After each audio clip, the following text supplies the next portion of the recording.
Alright, it's just gonna be a quick fix. Because I don't have much time. Oh, oh, oh, oh, oh.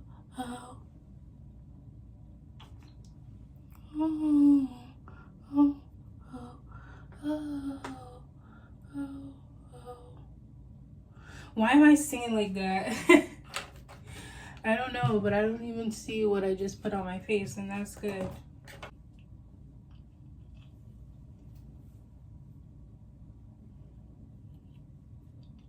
Yes, this is gonna be my hair look.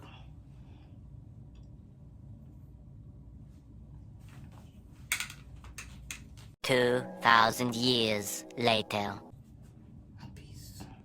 You guys wanna get ready with me for a political event?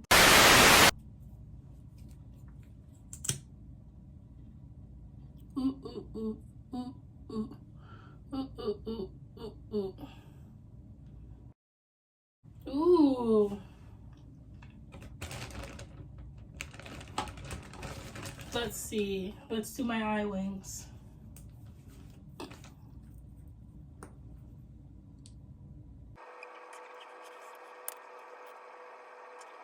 Yeah, yeah, yeah, yeah.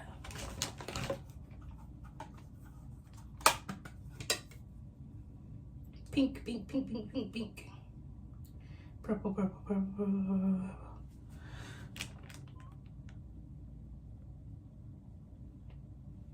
And then white.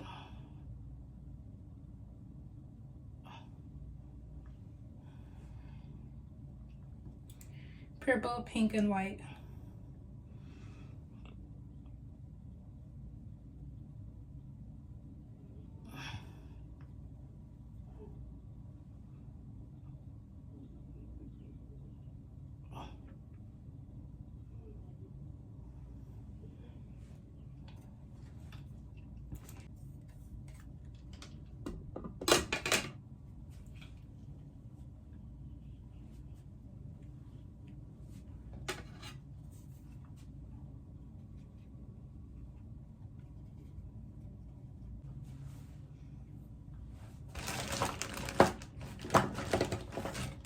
And then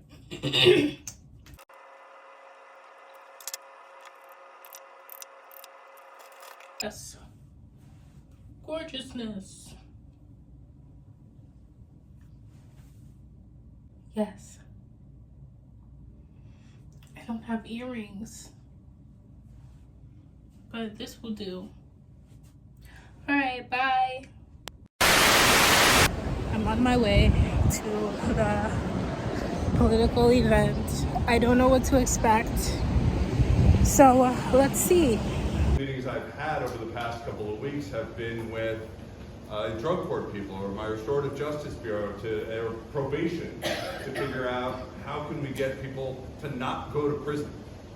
So we are doing everything in the world we can. You okay?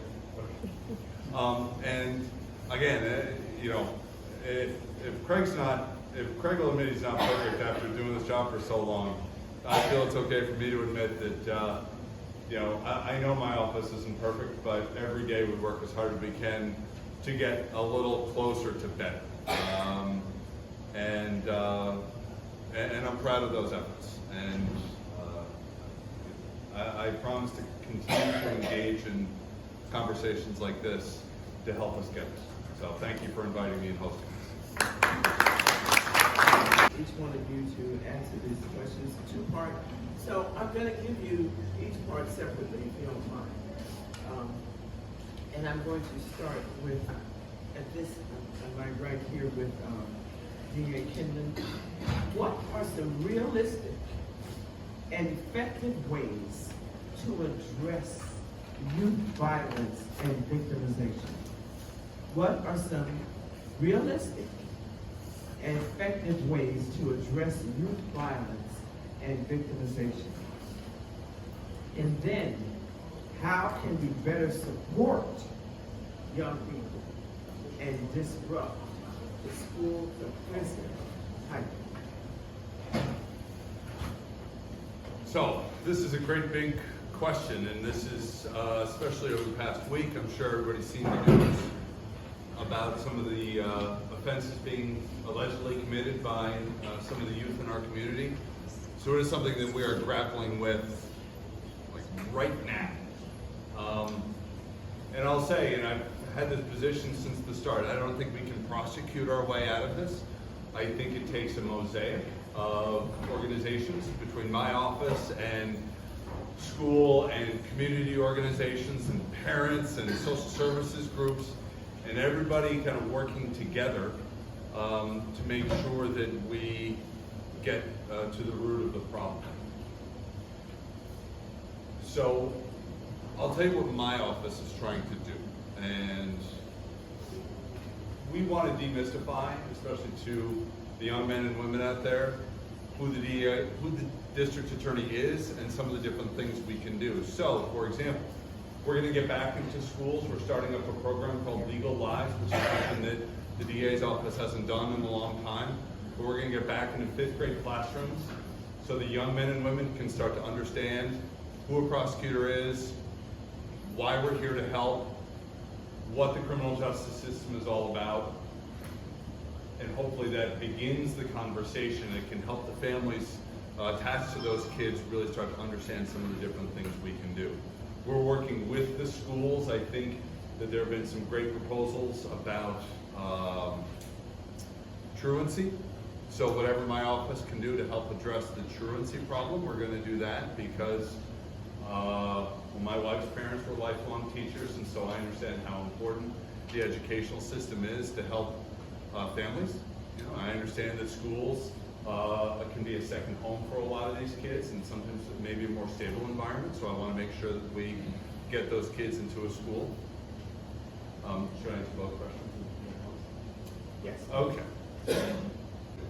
Great. Thank you so much. Of course. So the DA hit it right on the head. Look, you want to see what this community in the South End, North End will look like, go to the elementary schools and check it out and give it 10 years. And if we don't engage more, like 100 times more than what we're doing, we need programs for kids to get off the streets, keep them out of gangs, keep the guns out of their hands. We took a 15-year-old off the corner of Lex last week, not hiding it all, right in his waistband, just waiting for it to pop up. We can do a lot better than that. The DA touched on raise the age. The problem, and I'll get flack for this, but I don't really care. The problem that we have in our state is that we always want to be the first. I'd rather be the best, right? Maybe we got to be second or third.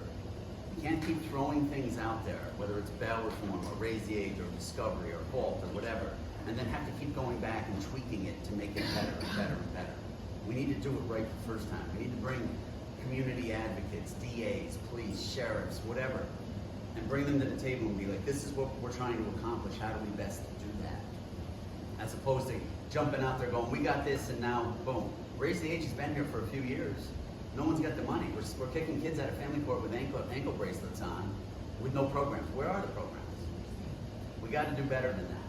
These kids, you talk about trying to break the cycle of incarceration, the cycle of poverty. Well, we need to start focusing more on our youth. Stop looking at all these sexy programs out there, Moving 787 and all of these other things. We need to stop crime. We need to stop violence. We need to stop incarcerating our youth. And I always say to people, if we don't solve the crime and the homelessness, no one's coming. And that's what we need to focus on. Thank you, Sheriff. Hey, Sean?